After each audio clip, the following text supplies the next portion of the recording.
औरत सिर हिलाकर, मगर मुझे विश्वास नहीं होता। नौजवान, तब तो तुम्हारी तरह मैं भी कहूंगा कि लाचारी है। औरत, खैर, अगर आप सचमुच कुंवर गोपाल सिंह हैं तो इसका सबूत तो बहुत जल्द मिल सकता है। सिवाय उनके और कोई इस बारहदरी के ऊपर नहीं आ सकेगा। अगर आप वे ही हैं तो सीढ़ियां चढ़कर मेरे पास आइए। नौजवान, यह क्या मुश्किल है? मैं तो यह करने ही वाला था, पर तुम्हारी बातों ने रोक लिया था। मैं अभी आया।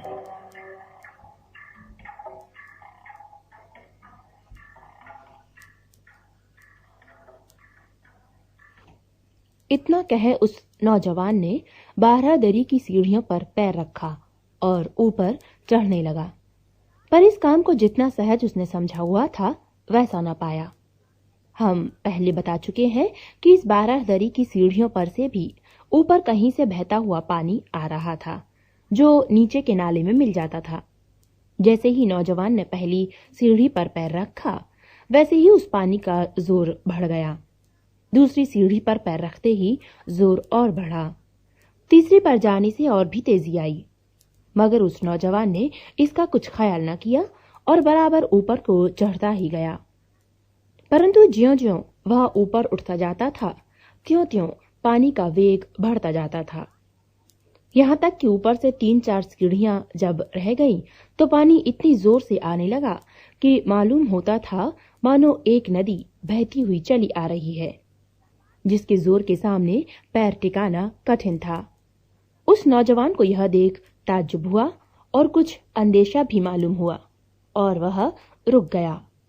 ऊपर की तरफ वह औरत खड़ी गौर, आशंका, आशा और कौतूहल मिले भाव से देख रही थी कि अब क्या होता है। नौजवान को रुकता पा उसके चेहरे से निराशा की एक झलक निकल पड़ी, जिसे नौजवान ने भी लक्ष्य किया, और तब हिम्मत कर उसने पुनः एक सीढ़ी पर पैर रखा, पर वह पैर रखना गजब हो गया। बड़े ही जोर से पानी का एक झोंका नौजवान की तरफ आया, और अगर वह तेजी के साथ 2-3 सीढ़ियां नीचे ना उतर गया होता तो इसमें शक नहीं कि वह पानी के बहाव के साथ साथ लुढ़कता पुढ़कता नीचे आ गिरता और अपने हाथ पांव तुड़वा डालता। मगर उसके नीचे आने के साथ ही पानी की तेजी भी कम पड़ गई और नौजवान कुछ सोचता हुआ और भी नीचे उतर गया, तो और भी कम होकर करीब करीब वैसी ही हो गई जैसी कि शुरू में थी। वह सीढ़ियों से हटकर खड़ा हो गया और ताज्जुब के साथ ऊपर की तरफ देखने लगा। औरत, कहिए, अब आपको विश्वास हुआ कि जो कुछ मैं कहती थी वह सही था?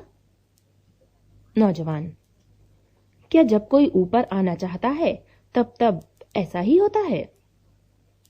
औरत, मेरे सिवा जब जब कोई दूसरा आना चाहता है तब ऐसा ही होता है। नौजवान, मगर तुम बेखट के जब चाहे आ जा सकती हो। औरत, हाँ। नौजवान, अच्छा, तो तुम ही नीचे आओ। औरत, इसके लिए क्षमा करें, जब तक मैं आपका ठीक ठीक परिचय ना पा जाऊं ऐसा नहीं कर सकती। न जाने आप कौन हैं और मेरे साथ किस तरह का बर्ताव करें। नौजवान, मैं तुम्हें विश्वास दिलाता हूं कि किसी तरह की चालबाजी तुम्हारे साथ न करूंगा और तुम्हें यहां से निकालकर जहां कहोगी पहुंचा दूंगा। औरत, पहले जब आपने यह बात कही थी तो मुझे कुछ थोड़ा बहुत विश्वास हो भी सकता था कि आप सही कहते होंगे, पर जब अपनी आंखों से आपकी अभी वाली हालत देखकर मैं भला क्यों कर मान सकती हूँ कि आप मुझे इस तिलिस्म से छुड़ा ले जाने की सामर्थ्य रखते होंगे। जब आप एक मामूली सी तिलिस्मी कार्रवाई से घबराकर लौट गए तो यह किस बूते पर कहते हैं कि मुझे छुड़ा लेंगे? मैंने आपसे कहा ना कि सिवाय कुंवर गोपाल सिंह के और कोई भी मुझे इस जगह के बाहर नहीं निकाल सकता। नौजवान, मगर मैंने भी तो कहा ना कि मैं ही गोपाल सिंह हूं। औरत सिर हिलाकर, कदापि नहीं। अगर आप कुंवर साहब होते तो इस तरह सीढ़ियों पर से ही वापस न लौट जाते, बल्कि मुझे साथ लेकर नीचे उतरते। नौजवान, क्या तुम उन्हें पहचानती हो? औरत, नहीं। नौजवान, तब उन्हें जान किस तरह सकोगी? औरत, उनके करतब से। अगर आप कहते हैं कि आप वे ही हैं, तो इसका सबूत मुझे दीजिए और यहाँ ऊपर तक आकर दिखाइए कि आप कुछ कुदरत रखते हैं तथा वास्तव में कुंवर साहब ही हैं। नहीं तो मैं यही समझूंगी कि आप कोई धूर्त अयार हैं और मुझे धोखे में डालकर अपना कोई मतलब सिद्ध करना चाहते हैं। नौजवान तैश में आकर, अच्छी बात है। तो ऐसी हालत में जरूरी हो गया कि मैं ऊपर आकर ही तुम्हें बताऊं कि मैं कौन हूं। इतना कह नौजवान कुछ और भी हट गया और कुछ दूरी पर बने हुए संगमरमर के एक चबूतरे पर जा बैठा। एक छोटी किताब उसकी जेब में थी, जिसे उसने निकाला और कुछ पन्ने उलट पुलट करने के बाद एक जगह बड़े गौर से पढ़ने लगा। उधर वह औरत भी उसी जगह पहली सीढ़ी के पास बनी एक छोटी चौकी पर बैठ गई और ठुड्डी हथेली पर रख स्थिर दृष्टि से उसकी तरफ देखने लगी। बारहदरी की छत से गिरने वाले फव्वारे की नन्ही बूंदें उसके बदन से चिपकी जा रही थीं, पर उसे इस बात का ख्याल न था कि वह एकदम स्थिर होकर बैठी विचित्र निगाहों से उस नौजवान की तरफ देख रही थी, जो बिना इसकी तरफ एक दफे भी नजर उठाए एकदम उस किताब में डूबा हुआ था। लगभग घड़ी भर के वह नौजवान किताब पढ़ने में लगा रहा और इस बीच में उसने एक दफे भी उस औरत की तरफ निगाह न उठाई, मगर अब यकायक उसने किताब बंद कर दी और उसे जेब के हवाले करते हुए सिर उठाकर उस औरत की तरफ देखा, जिसकी निगाह एकदम बराबर उसी के ऊपर गिर रही थी। चबूतरे से उठकर वह नौजवान फिर उन्हीं सीढ़ियों के पास पहुंचा और बोला, मुझे तुम्हारे पास तक पहुंचने की तरकीब मालूम हो गई। उस औरत ने मुस्कुराकर कहा, मैं यह देखने के लिए उत्सुक हूं कि आपका कहना कहां तक सही है।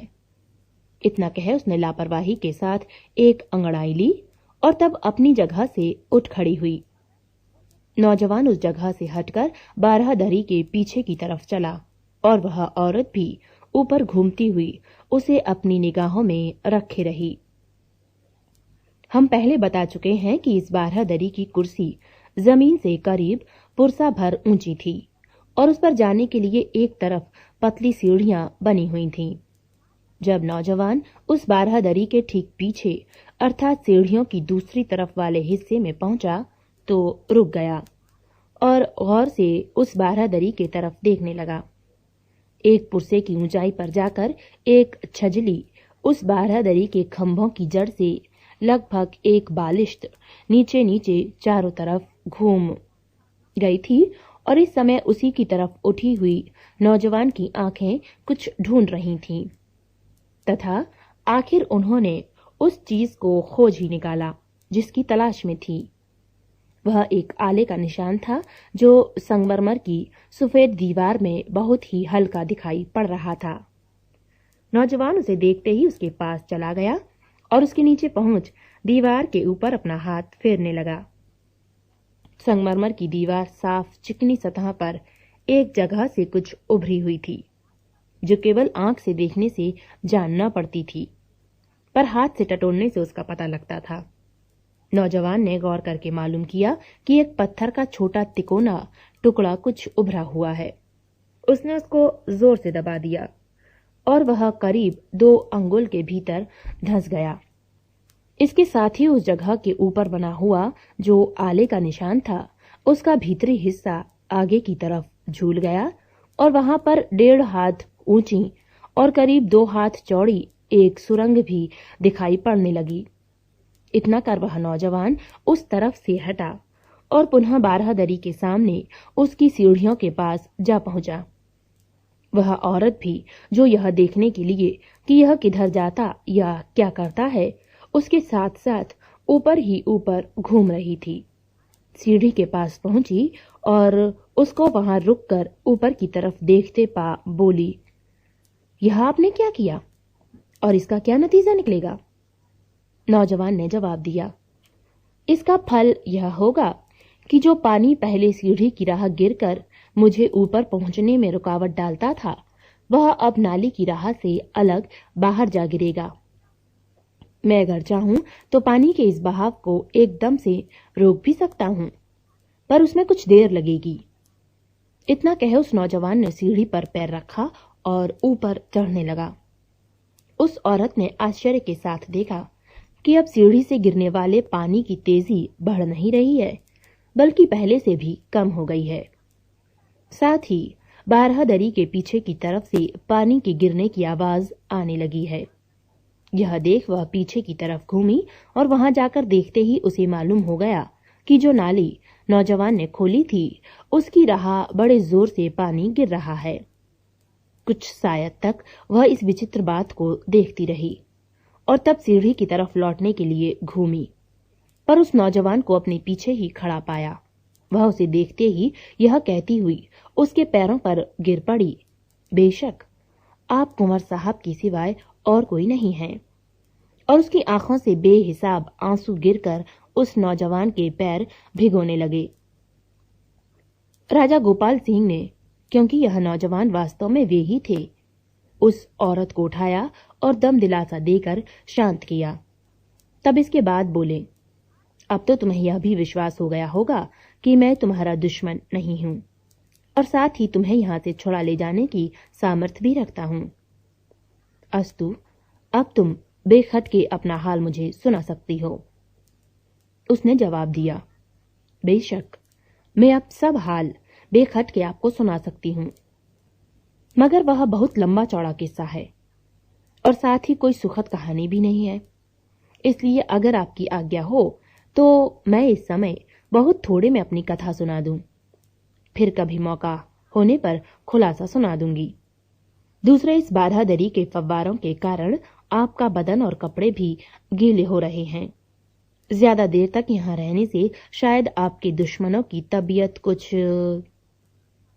गोपाल सिंह ने हंसकर कहा, नहीं, इस बात का कोई अंदेशा तुम न करो।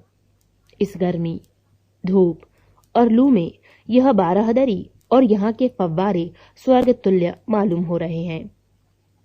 फिर भी मैं देर तक यहाँ रहना पसंद नहीं करता, क्योंकि यह आखिर है तो तिलिस्म ही, जहाँ कदम कदम पर खतरा है। तुम अपना नाम बताओ और यह भी कहो कि किस सबब से यहाँ आई। बाकी हाल में किसी निश्चिंती के मौके पर सुनूंगा।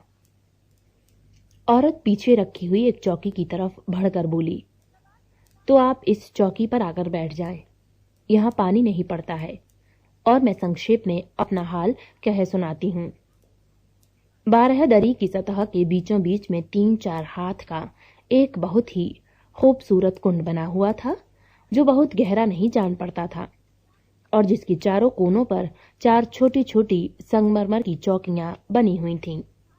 इन्हीं में से एक की तरफ उस औरत ने इशारा किया था।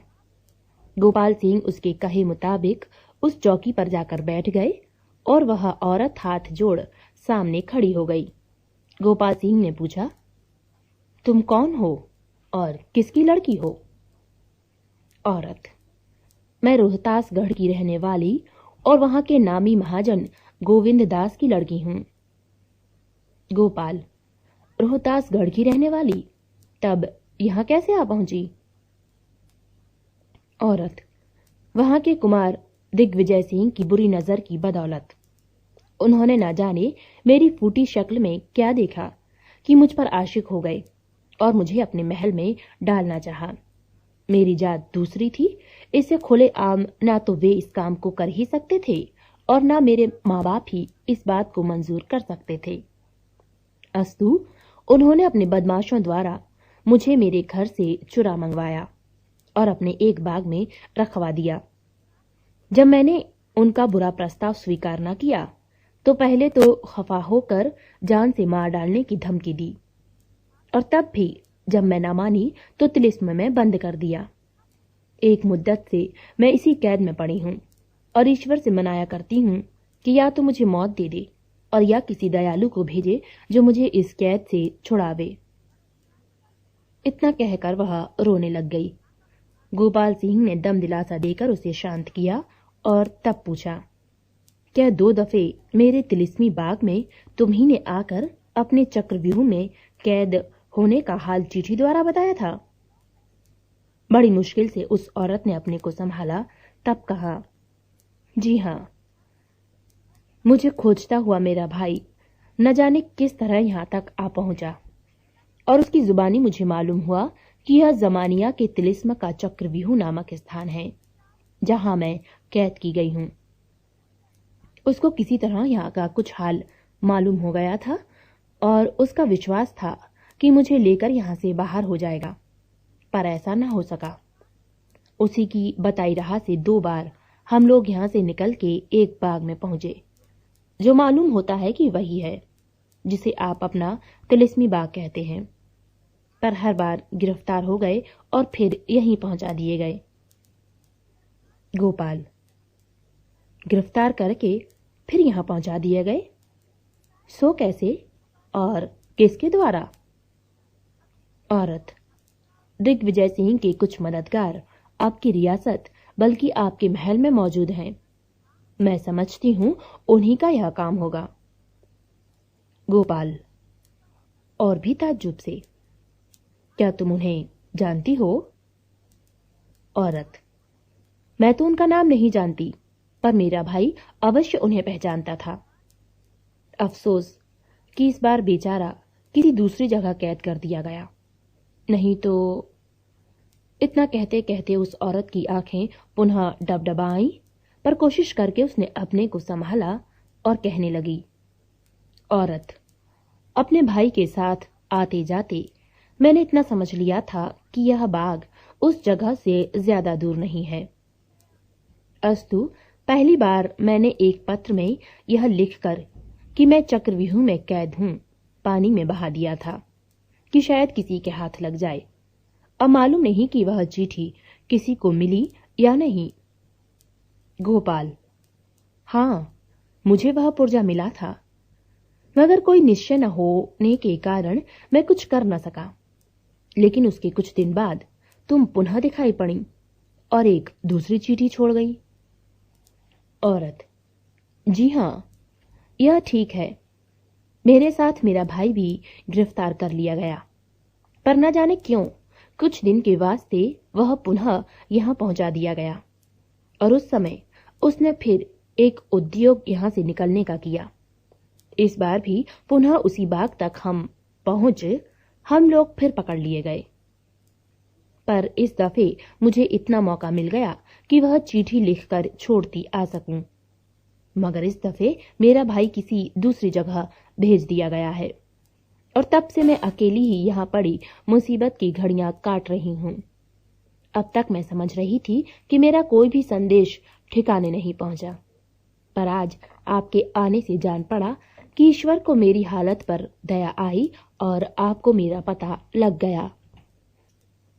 गोपाल, हां, मुझे दोनों ही चिट्ठियां मिली थीं। पहली चिट्ठी पर तो मुझे पूरा विश्वास न हुआ, पर दूसरी जब पाई तब शक हुआ और आखिर तुम्हें खोजने निकला। पर एक बात का संदेह मुझे रह जाता है। तुमने कहा कि दूसरी बार जब तुम अपने भाई के साथ यहां से निकली तो तिलिस्मी बाग में फिर गिरफ्तार कर ली गईं, पर मुझे तो यह मालूम हुआ कि तुम आप ही आप वहां से भाग गईं और फिर नजर न आई।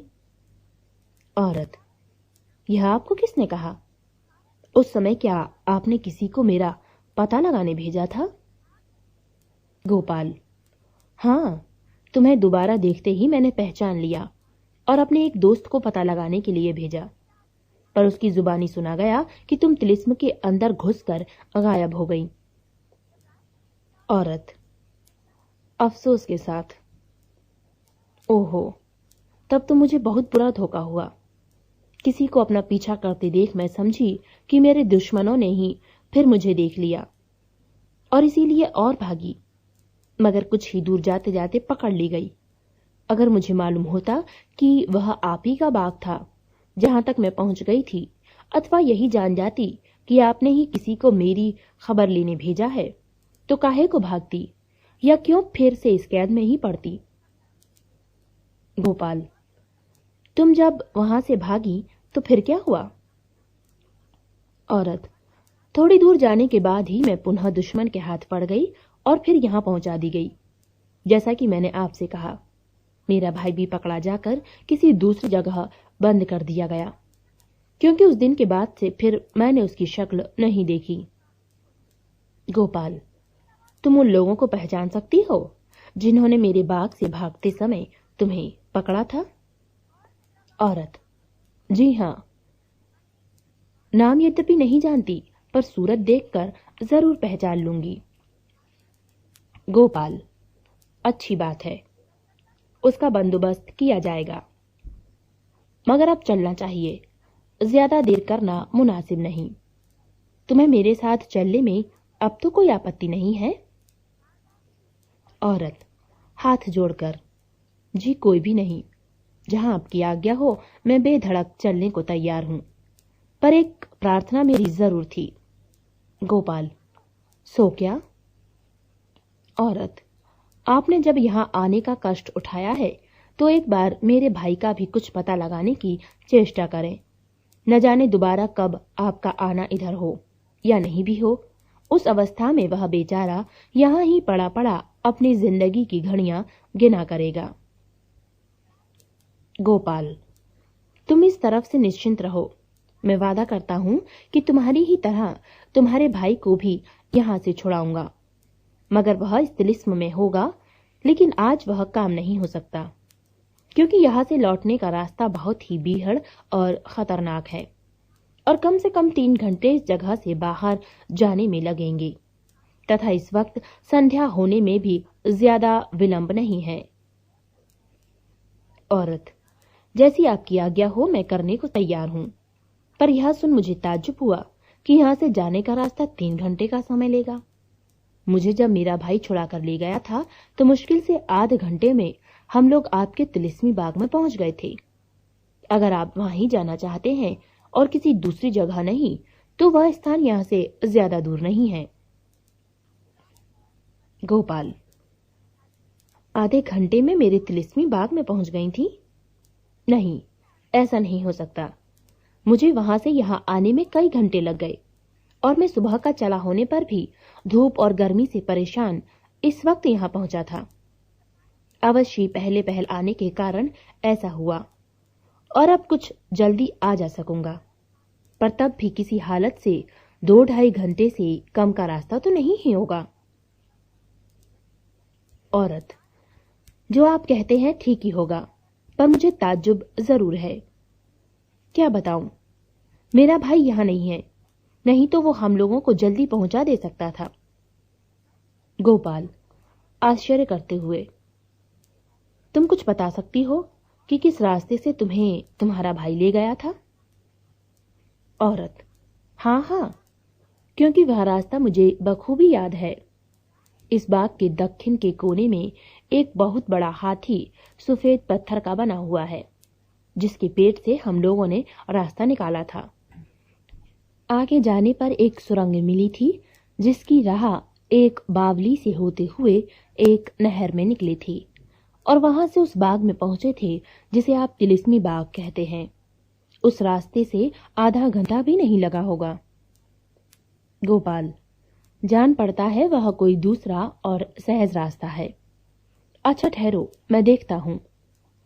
इतना कह गोपाल सिंह ने पुनः अपनी जेब से वह तिलिस्मी किताब निकाली, जिसे वे अब पहले से पढ़ भी चुके थे, और जो वास्तव में वही थी जो भैया राजा से उन्हें मिली थी, और जिसमें अजायब घर का भेद लिखा हुआ था। इसी किताब की मदद से अजायब घर से होते हुए आज वे यहाँ तक आए थे, मगर यह हम नहीं कह सकते कि उनके यकायक इस विचित्र औरत की खोज में इस तरह चल पड़ने का क्या कारण था। संभव है कि इसमें भी कोई रहस्य हो। खैर, जो कुछ होगा समय पर मालूम हो ही जाएगा।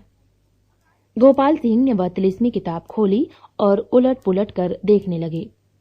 इधर वह औरत चुपचाप उनके सामने खड़ी विचित्र निगाहों से उनकी तरफ देखती रही। बहुत देर तक उस किताब को देखने के बाद गोपाल सिंह ने कहा, हाँ, यहाँ से जाने की एक दूसरी राह भी है जो जल्दी और कम फेर से हमें वहां पहुंचावेगी। पर अफसोस कि उस किताब में उसका पूरा हाल लिखा हुआ नहीं है। मगर ताज्जुब की बात है, तिलिस्मी मामलों में बिना पूरी जानकारी रखे कोई उस राह से आ जा नहीं सकता। और तुम कहती हो कि तुम्हारा भाई तुम्हें लेकर इसी राह से गया था। औरत, जी हाँ, मैं बिल्कुल सही कहती हूँ। यह क्या कोई तिलिस्मी किताब है? गोपाल, हाँ, इस किताब में तिलिस्म में आने जाने के रास्तों का हाल लिखा हुआ है और मैं इसी की मदद से यहाँ आया हूं। उस औरत ने मन में कहा, तब इसी किताब की मुझे जरूरत है।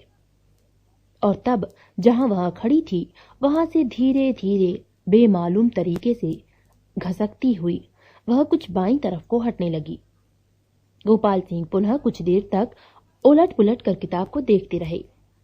इसके बाद वह किताब बंद की और उस चौकी पर से उठने का इरादा किया जिस पर कि वे बैठे हुए थे। मगर उस समय तक वह औरत घसकती हुई एक ऐसी जगह पहुंच गई जहां जमीन में कमल का एक फूल पच्चीकारी के काम का बना हुआ था। अभी गोपाल सिंह उस चौकी पर से उठ ही रहे थे कि इस औरत ने अपना पैर बढ़ाकर उस कमल के फूल को जोर से दबा दिया और साथ ही फुर्ती से हाथ बढ़ाकर गोपाल सिंह के हाथ से वह किताब भी ले ली। वे ताज्जुब के साथ कुछ पूछने के लिए अपना मुंह खोल ही रहे थे कि यकायक वह चौकी जिस पर वे बैठे हुए थे अपनी जगह से उठी और एक तरफ को इस तरह टेढ़ी हो गई कि वे किसी तरह संभल न सके और धड़ाम से उसी कुंड में जा पड़े जो उनके पीछे बना हुआ था। उनके मुंह से ताज्जुब और घबराहट की एक आवाज निकली और वे अपने को बचाने के लिए हाथ पांव मारने लगे। पर उस औरत ने इस तरफ कुछ ख्याल न किया और खुशी भरी निगाहों से उस किताब को देखती हुई तेजी के साथ सीढ़ियां पार कर उस बारहदरी के नीचे उतर आई। यहां भी वह न रुकी बल्कि दौड़ती हुई बाग के दक्षिण वाले कोने की तरफ बढ़ी। 50 कदम से ज्यादा न गई होगी कि पेड़ों की झुरमुट से निकलकर एक आदमी जिसका चेहरा नकाब से ढका हुआ था उसके सामने आ खड़ा हुआ और बोला, टेमगिन चाप, यानी मिली वह ताली? औरत ने जवाब दिया, चेहे, यानी हाँ, जिसे सुनते ही प्रसन्न होकर उस आदमी ने हाथ बढ़ाया और औरत ने वह किताब उसके हाथ पर रख दी। उसने उलट पुलट कर 2-3 बार देखा और तब कहा, ईशा, यानी वही तो है। इसके बाद उसने उस औरत का हाथ थाम लिया और दोनों फिर उसी झाड़ी में घुस गए। 8 संध्या होने में कुछ ही देर बाकी है। अजायब घर के चारों तरफ वाला जंगल जिसमें यूं भी बहुत मुसाफिरों की आवाजाही कभी नहीं रहती, इस समय सन्नाटे के कारण भाएं भाएं कर रहा है और थोड़ी सी चिड़ियाएं जो अपने घोंसलों की तरफ उड़ी जा रही हैं अथवा उनके पास मंडरा रही हैं, जिस समय शांत हो जाएंगी तो एकदम ही निस्तब्ध हो जाएगा। पश्चिम की ओर से उठने वाले बादलों की मदद पाकर अंधियारी मामूली से कहीं ज्यादा तेजी के साथ झुकी आ रही है और रंग ढंग बता रहे हैं कि 2 ही 4 घड़ी के बाद न केवल पूरा अंधकार यहाँ छा जाएगा बल्कि पानी भी आ जाए तो ताज्जुब नहीं। ऐसे समय में हम एक आदमी को अजायब घर के पूरब तरफ वाले दालान में धीरे धीरे टहलते हुए देख रहे हैं।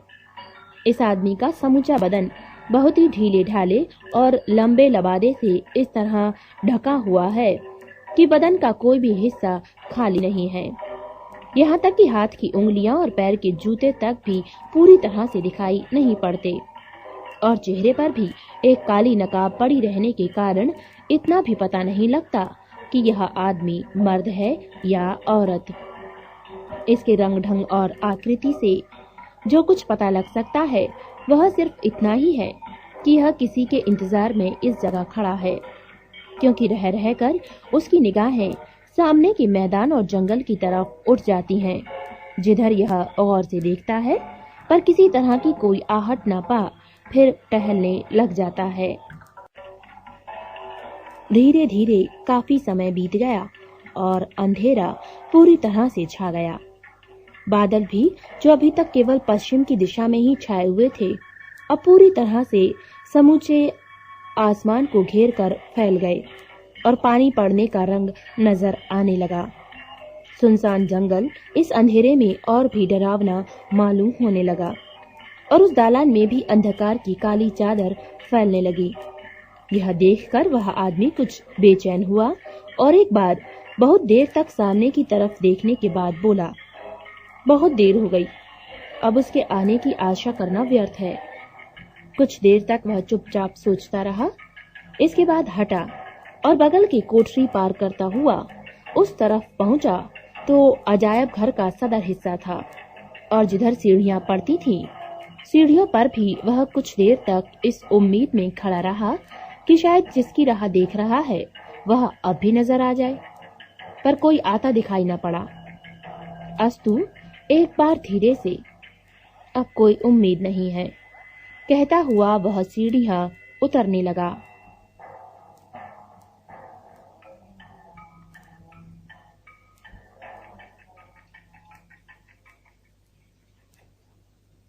मगर अभी 2 ही 3 सीढ़ियां उतरा होगा कि यकायक रुक गया। उसके कानों में किसी तरह की आहट पड़ी थी। वह गौर से सुनने लगा। मालूम हुआ कि कुछ आदमी तेजी के साथ आ रहे हैं, जिनके पैरों के नीचे दबने वाले पत्तों की आवाज उठ रही थी। उसके मुंह से निकला, आ गई, मगर जान पड़ता है कि साथ में और भी कोई है। वह घूमा और पुनः कोठरी में से होता हुआ उसी दालान में जा पहुंचा जहां अब तक टहल रहा था। कुछ ही देर बीती होगी कि जंगल से निकलकर आते हुए 3 आदमियों पर निगाह पड़ी। अंधेरा इस समय तक इतना बढ़ गया था कि इतनी दूर से सिवाय इसके और कुछ भी पता नहीं लगता कि ये तीनों भी अपना बदन और चेहरा काली पोशाकों से ढाके हुए हैं। बात की बात में ये आने वाली अजायब घर के पास पहुंच गए, जहां पहुंच एक ने सीटी बजाई। इशारा सुनते ही इस आदमी ने, जो इतनी देर से यहाँ जरूर इन्हीं लोगों के आने की राह देख रहा था, जवाब में सीटी बजाई और तब स्वयं भी आगे बढ़कर उस बाहरी हिस्से में पहुंच गया जहां ये नए आए हुए तीनों आदमी पहुंच चुके थे। इस आदमी ने कहा, तुमने आने में बहुत ज्यादा देर कर दी। जवाब में एक ने कहा, जी हां, कुछ ऐसे तरद्दुद में पड़ गई कि देर हो गई। इसने कहा, यहां रुकना मुनासिब नहीं, चलो ठिकाने पर पहुंचकर पूछूंगा कि वह तरद्दुद क्या था। आगे आगे वह और पीछे पीछे बाकी के तीनों आदमी अजायब घर की सीढ़ियां उतरे और पुनः घोर जंगल में घुसे, पर इस बार उधर नहीं चले जिधर से ये तीनों आने वाले आए थे, बल्कि उधर को रवाना हुए जिधर लोहगढ़ी की इमारत पड़ती थी। पाठकों को मालूम है कि अजायब घर से लोहगढ़ी की इमारत बहुत दूर नहीं है। अस्तु जल्दी ही ये लोग उस टीले के नीचे पहुंच गए जिस पर वह इमारत बनी हुई थी। यहां पहुंचकर भी वे लोग रुके नहीं, बल्कि तेजी के साथ चलते हुए टीले के ऊपर पहुंच गए। मामूली ढंग से उसका सदर दरवाजा खोला गया और सब कोई इमारत के अंदर हो गए। अभी तक ये लोग बराबर अंधेरे में ही चल रहे थे, पर अब उस आदमी ने सामान निकालकर रोशनी की, जिसकी मदद से बाकी रास्ता तय करके ये लोग भीतर काले लोहे के बंगले में जा पहुंचे और उसके दालान में पहुंचकर ही इन लोगों ने दम लिया। लबादे और भारी पोशाकें उतार कर रख दी गईं और हल्के होकर ये लोग जमीन पर बैठ गए। अब हमें मालूम हुआ कि जो आदमी पहले से अजायब घर में मौजूद था, उसके सिवाय बाकी नई आने वाली तीनों ही औरतें हैं, मगर इस जगह की हल्की रोशनी पाठकों को इनका रंग रूप देखने और पहचानने का मौका नहीं देगी। अस्तु हम इनका परिचय दे देना मुनासिब समझते हैं, क्योंकि ये तीनों ही हमारे पाठकों की जानी पहचानी और भूतनाथ की जीवनी के आखिरी दिनों में उससे बहुत गहरी दिलचस्पी रखने वाली औरतें हैं, जिनके नाम न जानने से आगे की बातचीत का मजा न मिलेगा। वह देखिए, जिनकी धानी रंग की महीन साड़ी में से उसके शरीर का गुलाबी रंग फूटा पड़ता है और मचलकर बातें कर रही हैं, वह नन्नो है। उसके बगल में बैठी अपनी कटीली आंखों को तेजी के साथ चारों तरफ घुमाकर इस अंधेरे में भी कुछ देख निकालने की कोशिश करने वाली गौहर है, और इन दोनों के बीच में बैठी और कुछ सहमी सी नजर आती हुई हेला सिंह की लड़की मुंदर है। इनके सामने वाले मर्द को भी पाठक पीछे के किसी बयान में देख चुके हैं, और यह वही है जिसे हम रामचंद्र के नाम से पुकार आए हैं। पर पाठकों को यह भी याद होगा कि हमने उनके सुभीते के लिए इसका यह बनावटी नाम रख दिया था। असली नाम इसका क्या है, यह अभी तक मालूम नहीं हुआ। संभव है कि इस समय की बातचीत से पता लग जाए। खैर, आइए पहले इनकी बातों को गौर से सुने, क्योंकि वे हमारे लिए बहुत जरूरी हैं। नन्नो, उम्मीद है कि मेरी इन दोनों साथिनों को आपने पहचान लिया होगा। रामचंद्र, इन बीबी गौहर को भला मैं कैसे पहचानूंगा, पर इनके साथ वाली को मैं नहीं पहचान सका। शायद कह सकता हूं कि आज के पहले कभी मुझको इनको देखने का मौका नहीं मिला। नन्नो, ये हेला सिंह की लड़की मुंदर हैं। हेला सिंह को तो आप जानते ही होंगे। रामचंद्र, बहुत अच्छी तरह से। तब तो ये हम ही लोगों में से हैं। क्या ये अयारी भी जानती हैं? नन्नो, नहीं, मगर इनकी अक्ल बड़े बड़े अयारों के कान काटती है। इन्होंने बड़े मार्के का एक काम किया है, और इसी से मेरी सखी गौहर ने इन्हें अपने साथ ही नहीं कर लिया है, बल्कि मुझको भी इनसे मदद लेने पर मजबूर किया है। इनसे मुझे किसी तरह का कोई पर्दा नहीं है। अस्तु, आप बेखत के इनके सामने सब तरह की बातचीत कर सकते हैं। रामचंद्र, यह तो मैं तभी समझ गया जब इनको लेकर तुम यहाँ आई। जरूर तुम्हारी तरह मैं भी इन पर विश्वास करूंगा, मगर यह आशा रखूंगा कि ये हम लोगों का भेद धोखे में भी किसी पर जाहिर न करेंगी। नन्नो, उस तरफ से आप बिल्कुल निश्चिंत रहिए। इसके लिए मैं पहले ही इनसे कस्में खिला चुकी हूं, और आपको इत्मीनान दिलाती हूं कि इनकी जुबान से कभी कोई भी बात जाहिर न हो सकेगी। रामचंद्र, खैर, तो अब काम की बात होनी चाहिए। सबसे पहले मैं तुमसे कुछ बातें पूछना चाहता हूं। नन्नो, बहुत अच्छा, पूछिए। मुझे भी कई ऐसी बातें दरियाफ्त करनी है जिनका ठीक ठीक पता आपसे ही लगेगा, और जिन्हें मैं बाद में पूछूंगी। रामचंद्र, ठीक है, तुम भी उन्हें पूछकर अपना खुटका मिटा लेना। अच्छा, पहली बात तो मैं जानना चाहता हूं कि उन विचित्र चीजों के होने का पता तुम्हें क्यों कर लगा, जिन्होंने भूतनाथ को उस दिन इतना परेशान कर दिया। नन्नो, गौहर और मुंदर की तरफ बताकर, इन्हीं दोनों सखियों की बदौलत, कुछ उन चीजों को छोड़कर जिनका हाल आप ही ने कहा था।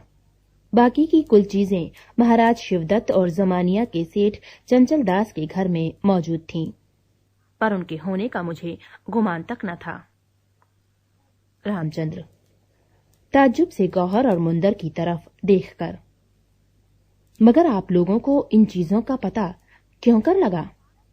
जहां तक मैं समझता हूं, आप में से किसी को भूतनाथ के इस भेद से कोई संबंध नहीं है। नन्नो, मैं जब पूरा हाल आपसे बयान करूंगी, तब आपको सब कुछ मालूम हो जाएगा। गौहर की तरफ देखकर, क्यों सखी, मैं सब हाल इनसे कह दूं? गौहर, जब आप अपनी बातों को बिना छिपाए हम लोगों के सामने कह रहे हैं, तो फिर हमारी बातें जाहिर कर देने में क्या हर्ज है? नन्नो, बस तो ठीक है। अच्छा सुनिए, यह तो आपको मालूम ही होगा कि गौहर की तरफ बताकर, इनकी माँ गुजर गई हैं। माँ का गम इन्हें बहुत ज्यादा हुआ, और ये उस सदमे से दीवानी सी हो गईं। इनकी यह हालत देख हकीमों की राय से इनके बाप ने इन्हें आजाद कर दिया, तथा एक अयार और एक अयारा को इनके साथ करके जहां चाहे घूमने की इजाजत दे दी। इन्हें अयारी सीखने का शौक हुआ और इन्होंने अपने दोनों साथियों की मदद से उसे सीखा भी। उसी मौके पर एक दफे उन्हें भूतनाथ ने गिरफ्तार करके अपनी लामा घाटी में बंद कर दिया, जहां उसकी रखेली रामदेई से इनकी मुलाकात हुई। उससे बातें करने पर इन्हें एक विचित्र बात यह मालूम हुई कि रामदेई को भूतनाथ ने बहुत बड़े धोखे में डाल रखा है, अर्थात अपना असल भेद उसे कुछ भी मालूम नहीं होने दिया, यहाँ तक कि नाम भी उस पर प्रकट नहीं किया है। बात यह थी कि रामदेई पर सबसे पहले जयपाल सिंह की निगाह पड़ी थी, जो उसे उसके घर से उड़ा लाया, मगर बीच ही में भूतनाथ ने उसी की सूरत बन उसे गायब कर दिया और तब से वह भूतनाथ के पास है। आप जानते ही होंगे कि जयपाल का असली नाम रघुबर सिंह है। भूतनाथ ने अपने को रघुबर सिंह के ही नाम से रामदेई पर जाहिर किया और वह अब तक इसे गदाधर सिंह न जानकर रघुबर सिंह ही समझती चली आई है। यह विचित्र बात जब इन्हें मालूम हुई तो ये बड़ी प्रसन्न हुई, क्योंकि इन्हें भूतनाथ का यह एक ऐसा भेद मालूम हो गया था कि जिससे बहुत कुछ काम निकाला जा सकता था। इन्होंने अपनी चलती फिरती बातों के जोर से रामदेई से दोस्ती कर ली और उसने इन्हें भूतनाथ की कैद से छुड़ा दिया। इनका कुछ संबंध महाराज शिवदत्त से भी था, जो अपना कोई काम भूतनाथ के जरिए निकाला चाहता था, लेकिन उस पर कोई वश न होने के कारण लाचार था। भूतनाथ के इस जोर पर इन्हें वह काम हो जाने की आशा बंधी। अस्तु ये तब शिवदत्त से मिली और उसे यह बात कही जिस पर उसने भुवन मोहिनी और अहिल्या तथा मालती की वह पुरानी कथा इनसे संक्षेप में बयान की और वे चीजें भी दिखाईं जो इस सिलसिले में उसके पास मौजूद थीं। भूतनाथ को दिखाई गई चीजों में से कई तो शिवदत्त के जरिए हम लोगों को मिली, मगर खैर उसका हाल पीछे कहूंगी।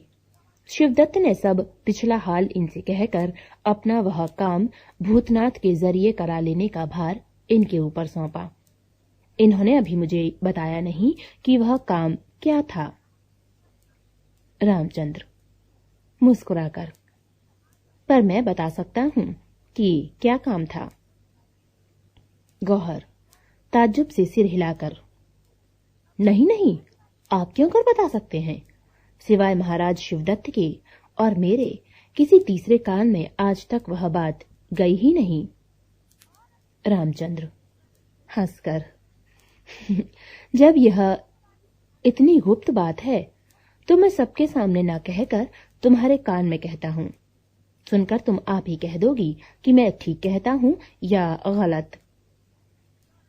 गौहर ने यह सुनकर कहा, नहीं, आप किसी तरह भी उस बात को नहीं जान सकते, मगर अपना कान रामचंद्र की तरफ जरूर बढ़ा दिया, जिसने उसकी तरफ झुककर बहुत धीरे से कहा, शिवदत्त ने भूतनाथ के कब्जे से शिवगढ़ी की ताली लेने का काम तुम्हारे सुपुर्द किया था। यह एक ऐसी बात थी कि सुनते ही गौहर की यह हालत हो गई कि काटो तो बदन से लहू न निकले। वास्तव में यही काम शिवदत्त ने उसके सुपुर्द किया था और इसी काम के लिए कितने ही महीनों से वह भूतनाथ के पीछे पड़ी हुई थी, मगर इस भेद को उसने अपने दिल की इतनी गहरी तह के भीतर छिपाया हुआ था कि औरों को तो क्या, अपनी सखी गिल्लन तक को उसने यह बात नहीं कही थी। उसका इरादा नन्नो, मुंदर, दारोगा, जयपाल आदि सबों को बतौला देकर यह काम कर डालने का था, क्योंकि वह जानती थी कि ये लोग भी उसी शिवगढ़ी की ताली के लिए ही भूतनाथ के पीछे पड़े हुए हैं और इसीलिए इन लोगों को धोखा दे खुद ताली उड़ा लेने का वह मंसूबा बांधे हुई थी। वह इस बात को भी खूब समझती थी कि अगर इन लोगों को उसका यह गुप्त इरादा मालूम हो जाएगा तो फिर कभी ये उसे अपना साथी नहीं बनावेंगे और उसे दूध की मक्खी की तरह न केवल निकाल ही बाहर करेंगे, बल्कि और तरह से भी तकलीफ पहुंचावें तो ताज्जुब नहीं। अस्तु इस समय रामचंद्र के मुंह से अपने दिल का वह गुप्त भेद सुन वह यहाँ तक घबरा गई कि उसके होश हवास गायब हो गए। उसका चेहरा एकदम पीला पड़ गया और उसे विश्वास हो गया कि अब काम पूरा उतरना तो दूर रहा, वह खुद भी इन लोगों के पंजे से छूट न सकेगी। बल्कि ताज्जुब नहीं कि इसी समय गिरफ्तार कर कहीं कैद कर दी जाए, और कौन ठिकाना कि इस इरादे से उसे यहाँ लाया भी गया हो। यह विचार आते ही उसका दिल धड़कने लगा, पर उसने बहुत ही कोशिश करके अपने को संभाला और चेहरे से अपने दिल का हाल जाहिर न होने देने की कोशिश करने लगी। आखिर धीरे धीरे उसने अपने होश हवास ठिकाने किए और बनावटी हंसी हंसकर कहा, वाह वाह, आप भी क्या बेसिर पैर की बात कह रहे हैं। भला यह भी कभी मुमकिन हो सकता है। रामचंद्र ने यह सुन हंसकर जवाब दिया, इसका तो तुम्हारा चेहरा ही गवाही दे रहा है। पर तुम निश्चिंत रहो, मेरी जुबान से ना तो कोई तुम्हारा यह भेद जान सकेगा और ना कभी कोई तकलीफ ही तुम्हें मेरी तरफ से पहुंचेगी। नन्हों की तरफ घूमकर, हाँ, तो तुम क्या कह रही थी। नन्हो इस समय बड़े गौर से गौहर की तरफ देख रही थी और उसे विश्वास हो गया था कि रामचंद्र ने कोई बहुत ही गुप्त भेद की बात उससे कही है, मगर उसने यह भी सोच लिया कि इस समय उसके बारे में कुछ पूछने का मौका नहीं है। रामचंद्र की बात सुन उसने एक भेद की निगाह उस पर डाली, जिसके जवाब में उसने भी विचित्र मुद्रा से कुछ इशारा किया, जिसे समझ वह बोली, हाँ, मैं यह कह रही थी कि ये महाराज शिवदत्त के किसी काम को पूरा करने के लिए भूतनाथ पर अपना प्रभाव डालना चाहती थी और उसके लिए इन्हें यही मुनासिब जचा कि हम लोगों से दोस्ती करें। इस काम में इन्होंने रामदेव की मदद ली और उसके हाथ की सिफारिशी चिट्ठी लेकर मुझसे मिली। साथ ही साथ मेरा भी एक इतना बड़ा काम इन्होंने कर दिया कि जिसके सबब से जख मार कर मुझे इनसे दोस्ती का बर्ताव करना पड़ा। पर क्या किया जाए, मेरी किस्मत फूट चुकी थी और इनकी मेहनत का कोई फल न निकला। रामचंद्र, तुम्हारा मतलब शायद उसी कैदी से है। नन्नो, जी हाँ, वह इतने दिनों से बराबर महाराज शिवदत्त की कैद में ही था, जो न जाने किस विचार से उसे अपने यहाँ बंद किए हुए था। पर गौहर की सिफारिश से उसे मेरे लिए छोड़ देना उन्होंने मंजूर कर लिया, बल्कि छोड़कर बेगम के घर पहुंचवा भी दिया। पर अफसोस, कमबख्त भूतनाथ के आदमी उसी दिन चोरी से बेगम के घर में घुस उसे निकाल ले गए और अंत में उन्होंने उसकी जान ही लेकर छोड़ी। इतना कहते कहते नन्हों की आंखें डबडबा आईं और गला बंद हो गया। कुछ देर तक वह चुप रही। इसके बाद बहुत कोशिश से अपने को संभाल फिर कहने लगी, नन्नो, अपने काम के लिए तब ये मुंदर से मिली। मुंदर के पिता हेला सिंह का उस गुप्त कमेटी से जो संबंध था, वह पूरा हाल तथा एक कोई उससे भी गुप्त भेद भूतनाथ को मालूम हो गया था और वह उनको तरह तरह की धमकी देकर अपने चुप रहने की कीमत के तौर पर 50,000 रुपया और लोहगढ़ी की ताली उनसे मांग रहा था, जिसके पाने पर वह सब हाल गोपाल सिंह से कह देगा। यह धमकी भी साथ में थी, अस्तु इन मुंदर को भी भूतनाथ से बदला लेना था। इन्होंने जब भुवन मोहिनी वाला कुछ हाल गौहर से सुना तो बाकी हाल अपने पिता से जानकर सब मामला अच्छी तरह समझ लिया और तब अपनी कारीगरी शुरू की। चंचल दास के भतीजे श्री विलास पर इन्होंने हाथ फेरा और उसे भुवन मोहिनी का बहुत सा हाल ही सिर्फ नहीं जान लिया, बल्कि उसके पास उस संबंध में जो कुछ कागज पत्र और सामान थे उन्हें भी हथिया लिया। जो कुछ सामान हम लोगों को मिला उसका एक खासा हिस्सा इन्हीं की कारीगरी का नमूना है। इस प्रकार हम तीनों आदमियों ने वह सब सामान जुटा लिया जो भूतनाथ को दिखाया गया था और अब उसको डरा धमका कर अपना काम सिद्ध करने की बात सोची जाने लगी। इसी बीच महाराज के भेजे हुए 2 अय्यार गोपाल और श्याम सुंदर आ पहुंचे और उनसे मालूम हुआ कि आप भी यहीं विराज रहे हैं। उस समय से आगे की सब कार्यवाही आपकी मदद और राय से ही की जा रही है और इसके बाद जो कुछ हुआ आपको मालूम ही है। किस तरह वह सब नाटक किया गया और उन सामानों को देखकर भूतनाथ कैसा घबराया, यह आपके शागिर्दों ने आपसे कहा ही होगा। रामचंद्र: ठीक है, तो कहना चाहिए कि तुम्हारी इन दोनों साथिनों का बहुत बड़ा एहसान हम पर और हमारे महाराज पर है। गौहर और मुंदर की तरफ देखकर, हमारे महाराज को जब ये बातें मालूम होंगी तो वे बहुत ही खुश होंगे। गौहर और मुंदर ने यह सुनकर आपस में एक दूसरे की तरफ देख मुस्कुरा दिया और रामचंद्र पुनः नन्हों से बोला, अब मैं कुछ बातें उन चीजों के बारे में जानना चाहता हूँ जो उस दिन भूतनाथ को दिखाई गई थीं, और इसके लिए बेहतर यही होगा कि हम लोग वहीं चलें जहां वह सब सामान रखा हुआ है।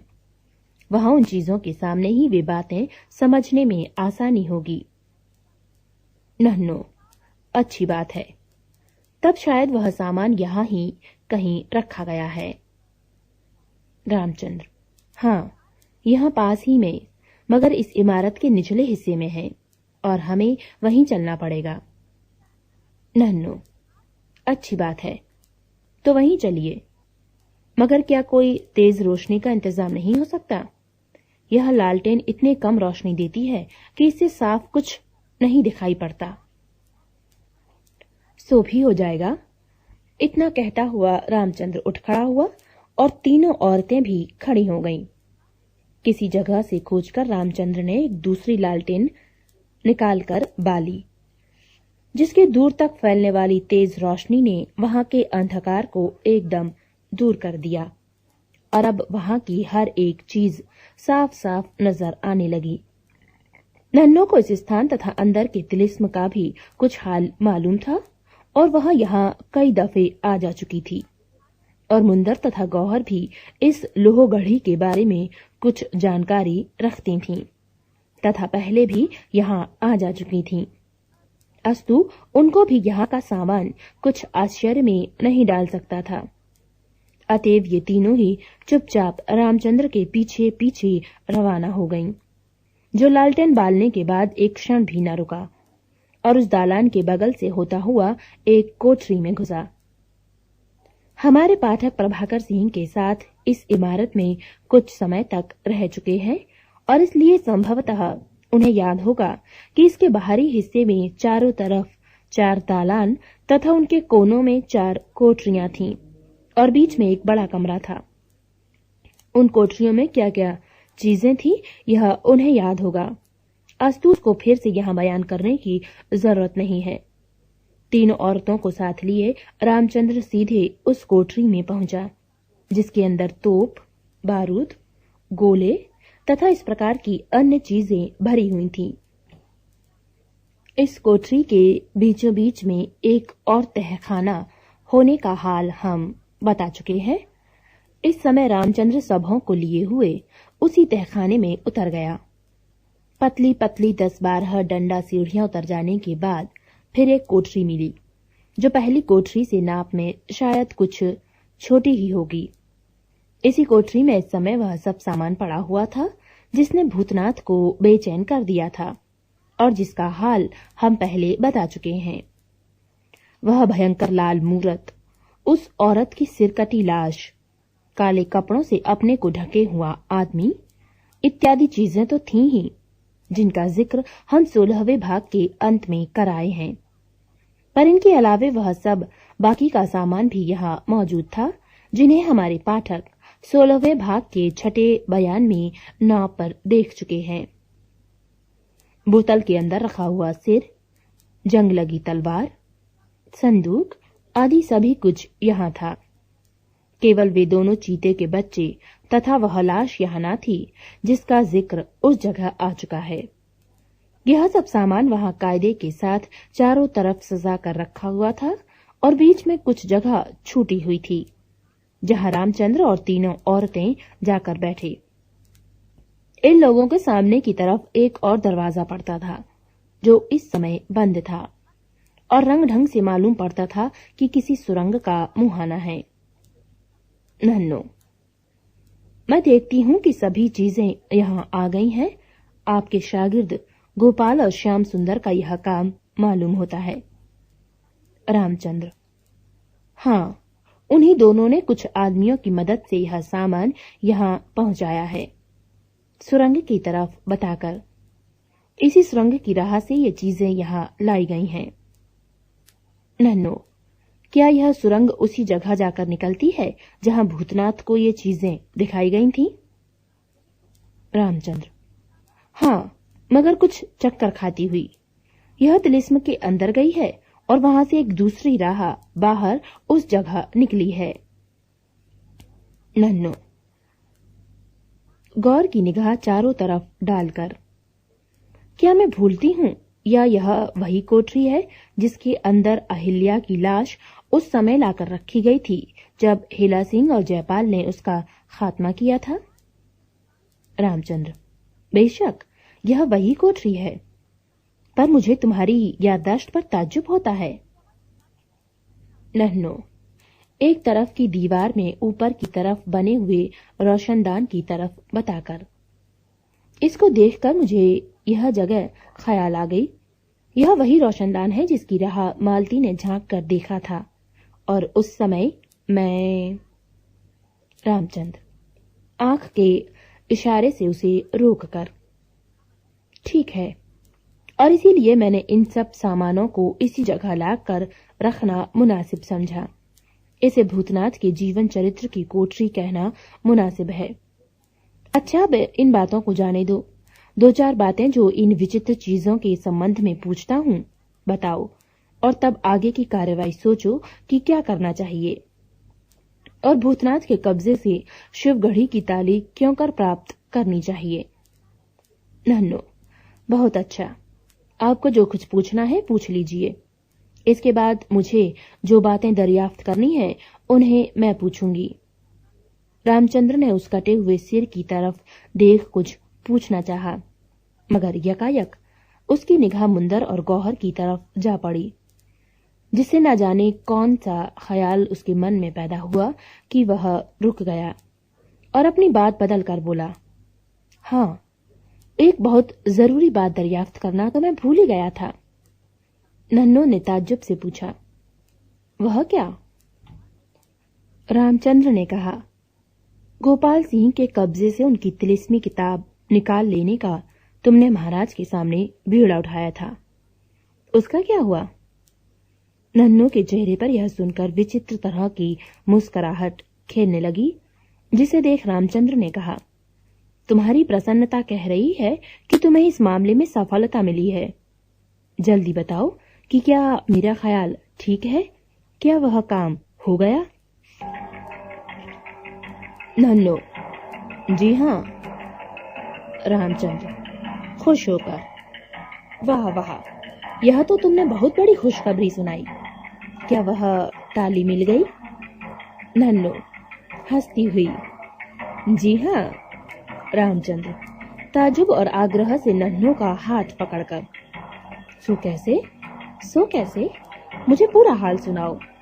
नन्नो अच्छा अच्छा, मैं सुनाई देती हूँ, मेरा हाथ मत तोड़िए, जरा रुक कर। आपको इस संबंध में शुरू का किस्सा तो मालूम ही होगा। रामचंद्र केवल इतना ही कि तुम महल के अंदर पहुंच गई हो और गोपाल सिंह वह किताब कहाँ रखता है यह जानने की कोशिश कर रही हो। नन्नो क्या उसके बाद का कोई हाल आपको मालूम नहीं हुआ? यह तो बहुत दिन पहले की बात है। रामचंद्र नहीं, इसके बाद का कुछ भी हाल मैं नहीं जानता। तुम्हें शायद मालूम नहीं है कि इधर कई दिनों से मैं एक दूसरे ही फेर में पड़ा हुआ था। नन्नो बीच बीच में अपने आदमी से सब हालचाल की खबर तुम्हें बराबर भेजती ही रहती थी। रामचंद्र वह सब हाल मुझ तक पहुंचता तो था, पर बहुत देरी से और बेसिलसिले मिलता था। मैं चाहता हूं कि तुम्हारी जुबानी सब हाल पूरा पूरा सुनूं। नन्नो बहुत अच्छा, तो मैं खुलासा ही कहती हूँ। महल के अंदर घुस जाने में मुझे कुछ भी तरद्दुद न हुआ, क्योंकि वहां की 2500 लौंडियों से मेरी जान पहचान थी जिनमें से 5-6 तो मुझे जान से बढ़कर मानती थी।